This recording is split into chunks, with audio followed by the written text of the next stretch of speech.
सगुण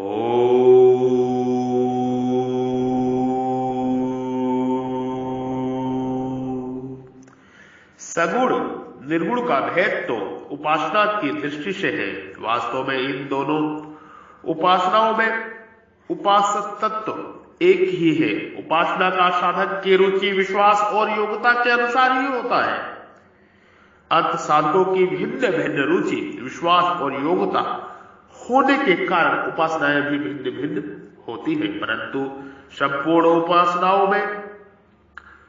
उपासनाओं से अंत में एक ही उपास्य तत्व की प्राप्ति होती है। उस उपास्य तत्व को ही समग्र ब्रह्म कहते हैं। यही ज्ञान है, यही महान ज्ञान है, यही ब्रह्म ज्ञान है। ब्रह्म ज्ञान महान ज्ञान, ब्रह्म ज्ञान महान ज्ञान। कहने का तात्पर्य, अब जो शरण होते हैं परमात्मा के, उनके दो प्रकार है। एक तो भगवान को भगवान समझकर, अर्थात भगवान की महत्ता समझकर भगवान के शरण होते हैं, और दूसरे भगवान को साधारण मनुष्य मानकर देवताओं को सबसे बड़ा मानते हैं, इसलिए भगवान आश्रय न होकर कामना पूर्ति के लिए देवताओं की शरण हो जाते हैं।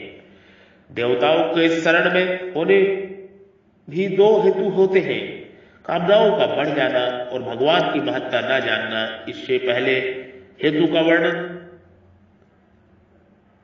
है कि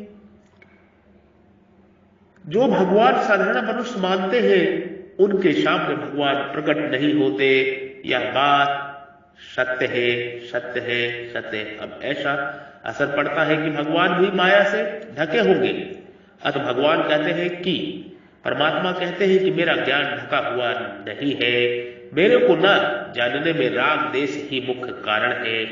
जो इस द्वंद्व रूप मोह से रहित होते हैं, वे दृढ़वर्ती होकर मेरा भजन करते हैं। जो मेरा आश्रय लेकर यत्न करते हैं, वे मेरे समग्र रूप जान जाते हैं और अंत में मेरे को ही प्राप्त होते हैं। भगवान विमुख और सम्मुख होने का ही इसमें मैं वर्णन बता रहा हूं। तात्पर्य है कि जड़ता की तरफ वृत्ति ध्यान रखने से मनुष्य बार बार जन्मते मरते रहते हैं, 1,84 के फंदे में पड़ जाते हैं। अगर वे जड़ता से विमुख होकर भगवान के सम्मुख हो जाते हैं, भगवान के पास हो जाते हैं, तो वे सगुण निराकार, निर्गुण निराकार और सगुण साकार ऐसे भगवान के समग्र रूप जानकर अंत में भगवान को ही प्राप्त होते हैं, समग्र ब्रह्मा को प्राप्त होते हैं। यही ज्ञान है, यही ब्रह्म ज्ञान है, यही महान ज्ञान है। ब्रह्म ज्ञान, महान ज्ञान, मोक्ष मुक्ति का ज्ञान, परम सत्य का ज्ञान, परम प्रकाश का ज्ञान, ब्रह्म ज्ञान, शब्द ज्ञान, अक्षर ज्ञान, महान ज्ञान, स्वयं के स्वरूप में स्वयं के दर्शन, यही ब्रह्म ज्ञान है, यही महान ज्ञान है। परम ज्योति जो स्वयं के पिंड में जल रही है, स्वयं के स्वरूप में जल रही है, उस ज्योति के दर्शन कर लेना, यही ब्रह्म ज्ञान है। आपके हृदय रूपी मंदिर में विराजमान परब्रह्म परमेश्वर, परम ईश्वर, परम ज्योति जो आपके हृदय रूपी मंदिर में, हृदय रूपी गुफा में विराजमान है, वो ब्रह्म, वो परम ज्योति को मैं प्रणाम करता हूं, नमस्कार करता हूं प्रेम सहित, कृतज्ञता के साथ में। कृपया मेरा प्रणाम नमस्कार स्वीकार करें।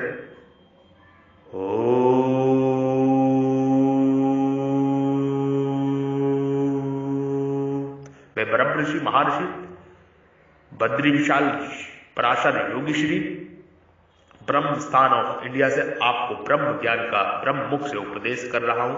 कृपया इस उपदेश को अपने हृदय रूपी मंदिर में धारण करें और ब्रह्म की तरफ, समग्र ब्रह्म की तरफ आगे बढ़े, ताकि मोक्ष मुक्ति प्राप्त करें और जीवन का कल्याण करें। कर्म बंधनों को काटते हुए स्वयं के स्वरूप में स्वयं का दर्शन करें। ओम।